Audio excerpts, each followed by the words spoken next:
नमस्कार मित्रों। पुनः स्वागत है। आज आज एक कविता है ओम प्रकाश वाल्मीकि जी की, जिसको आरजेडी के सांसद राज्यसभा में मनोज झा ने पढ़ा था, जिसको लेकर बवाल उठ रही है। उस पर मैं कुछ शब्द कहना चाहता हूं। पहले उस कविता को हम पढ़ते हैं। कविता है, चूल्हा मिट्टी का, मिट्टी तालाब की, तालाब ठाकुर का, भूख रोटी की, रोटी बाजरे की, बाजरे खेत का, और खेत किसका? ठाकुर का। बैल ठाकुर का, हल ठाकुर का, हल की मुठ पर हथेली अपनी, और फसल किसकी? ठाकुर की। कुआं ठाकुर का, पानी ठाकुर का, खेत खलियान ठाकुर के, गली मुहल्ले ठाकुर के, फिर अपना क्या। इस कविता को पढ़ते समय मनोज झा ने एक बात बोली थी कि मैं भी अपने अंदर के ठाकुर को मानना चाहता हूं। लेकिन जब ये वक्तव्य उन्होंने राज्यसभा में महिला आरक्षण बिल को लेकर दिया था, उसके 4 दिन बाद बिहार के तथाकथित बड़े समाज, राजपूत समाज के नेता माने जाने वाले आनंद मोहन के बेटे, जो अभी छूट कर आए हैं, जिनको छुड़ाने के लिए देश का यानी कि बिहार ने अपनी कानून बदल दी, यानी कि संविधान बदल दिया, उनके बेटे आरजेडी के सीवर के विधायक आनंद मोहन के पुत्र चेतन आनंद ने एक बयान दिया कि मैं उस जगह पे रहता तो उनको मारता, चप्पल से मारता, धरना देता, स्पीकर के पास जाता, बैठता, उसका विरोध करता। उसके बाद आनंद मोहन अगले दिन यानी कि कल आनंद मोहन उस पे बयान देते हैं कि हत्या तक कर दी जाती। इस पे 2-4 शब्दों में मैं आता हूं। बहुत शॉर्ट वीडियो में बात करूंगा मैं, क्योंकि लंबा खींचने से कोई फायदा नहीं है। बिहार में अभी गत कुछ दिनों पहले जातीय जनगणना हो रही थी। जातीय जनगणना की रिपोर्ट अभी तक आई नहीं है। जातीय जनगणना हो चुकी है। लालू प्रसाद यादव जातीय जनगणना कराने के लिए बेचैन थे, हुआ भी, लेकिन रिजल्ट अभी तक यानी कि जो मतगणना था, जो जातीय जनगणना हुई है, उसको अभी तक सार्वजनिक नहीं किया गया है। और किया नहीं जाना इस बात का सबूत है कि उनके अंदर भी कुछ ऐसी बातें हैं जातीय जनगणना के आधार पर जिसको भली भांति नहीं समझ पाए हैं। अब राजपूत वर्सेस ब्राह्मण क्यों किया जा रहा है इसमें?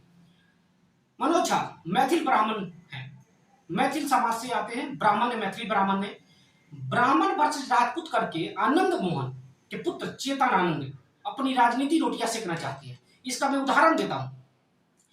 ये वही आनंद मोहन है जब 1990 के बाद 1995 में चुनाव हुआ तो लालू प्रसाद यादव चुनाव जीत कर आते हैं, और इनकी पार्टी बीपीपी, जिसको इन्होंने बुनियाद ब्राह्मण राजपूत मिलाकर बनाया था, वो पार्टी चुनाव लड़ती है और सिर्फ एक सीट जीतती है, मात्र एक सीट। बाकी सारे सीटों पर वो हार जाती है। खुद आनंद मोहन 3 सीटों पर चुनाव हार जाते हैं उस चुनाव में। उसके अलावा उन्होंने कांग्रेस को जो नुकसान किया सो किया, समता पार्टी को भी नुकसान किया था। लेकिन उसके चंद सालों बाद वही आनंद मोहन आरजेडी के साथ मिलकर लोकसभा पहुंच जाते हैं।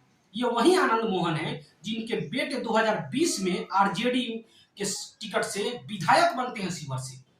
ये वही आनंद मोहन है जिनका पप्पू यादव के साथ 36 का आंकड़ा हुआ करता था, और ये वही आनंद मोहन है जिनको छुड़ाने के लिए बिहार की सरकार ने कानून तक बदल दिया। ये वही आनंद मोहन है जिन्होंने एक दलित सरकारी नौकरी, सरकारी अफसर, सरकारी नौकर जिसको कहा जाता है, उनकी हत्या कर दी जाती है इनके कहने पे। और ये वही आनंद मोहन है जो आज राजपूतों के मसीहा बनकर घूम रहे हैं।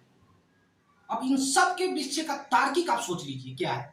आनंद मोहन अपने आप को इतने सालों तक जेल में रह कर आए हैं। उनका जो पहले जो 1995 के आसपास 2000 के दशक में जो उनका खौफ था, या आप उसको अपराध की दुनिया में कहें या फिर राजनीति की दुनिया में कहें, अपराधी कितने बड़े थे आनंद मोहन, इस बात से कोई भूल नहीं सकता है। और अपराधी कभी भी अपराधी ही कहलाएगा। आनंद मोहन अपराधी थे और अपराधी थे। तो उनको अब लग रहा है कि हमें अपने परिवार को आगे बढ़ाना है। पार्टी नहीं, समाज नहीं, परिवार की बात कर रहा हूं। उस परिवार को आगे बढ़ाने के लिए ये बयान जो कहीं मिलता ही नहीं है। ये बयान जब मनोज झा ये बोलते हैं कि मैं अपने अंदरों के ठाकुरों को भी मानना चाहता हूं, तो फिर इसमें ये कहां से आ गया कि इन्होंने राजपूतों के खिलाफ बोला? माना कि ओम प्रकाश वाल्मीकि की कविता जो है उस पर ठाकुरों का जिक्र किया गया है, लेकिन ओम प्रकाश वाल्मीकि ने ये तो कहीं नहीं कहा है कि ठाकुर और क्षत्रिय ही है, ठाकुर और राजपूत ही है, ये तो कहीं नहीं कहा है। लेकिन चेतन आनंद का जो बयान आता है, जो हिंसा वाला बयान आता है, उस पे कितने लोग इस बात से सहमति करेंगे और असहमति करेंगे, ये तो बात की बात है। इन सब के बीच आनंद मोहन के बारे में लालू प्रसाद यादव ने क्या बोला? लालू प्रसाद यादव ने चेतन आनंद को लेकर यह बयान दिया और आनंद मोहन के बारे में कि वो नासमझ है, उनको क्या पता है, उनको कुछ जानकारी नहीं है। यानी कि लालू प्रसाद यादव भी पूरी तरीके से इसके पीछे खड़े हैं। यही नहीं, ललन सिंह जो खुद भूमियार समाज से आते हैं, वो भी इसके पीछे खड़े हैं। जबकि जदयू के राजपूत समाज से आने वाले संजय सिंह, बीजेपी के नीरज कुमार बबलू जो सहरसा से विधायक है, ऐसे सारे नेता जो लगातार हमलावर हैं चेतन आनंद के बयान के बाद मनोज झा के ऊपर। लेकिन मनोज झा का बयान मुझे कहीं से भी गलत नहीं लगता है। यह सिर्फ सस्ती राजनीति है आनंद मोहन के परिवार की, जो अपने आप को राजनीति में स्थापित करना चाहते हैं, जो ठेकेदार बनना चाहते हैं, समाज का ठेकेदार बनना चाहते हैं, राजपूत समाज का ठेकेदार बनना चाहते हैं। ये आनंद मोहन तब कहां थे जब पूर्वी चंपारण जिले के मडुडी गांव यानी सागर पंचायत में यादवों ने एक पूर्व मुखिया के घर सरेआम उनके घर पे उनका घर तोड़ दिया था, उन पत्थरों से पत्थरबाजी किया हुआ था। तब कहां थे ये आनंद मोहन? तब तो ठेकेदार नहीं बने थे अपने समाज के, उस टाइम तो इनकी ठेकेदारी नहीं चली थी।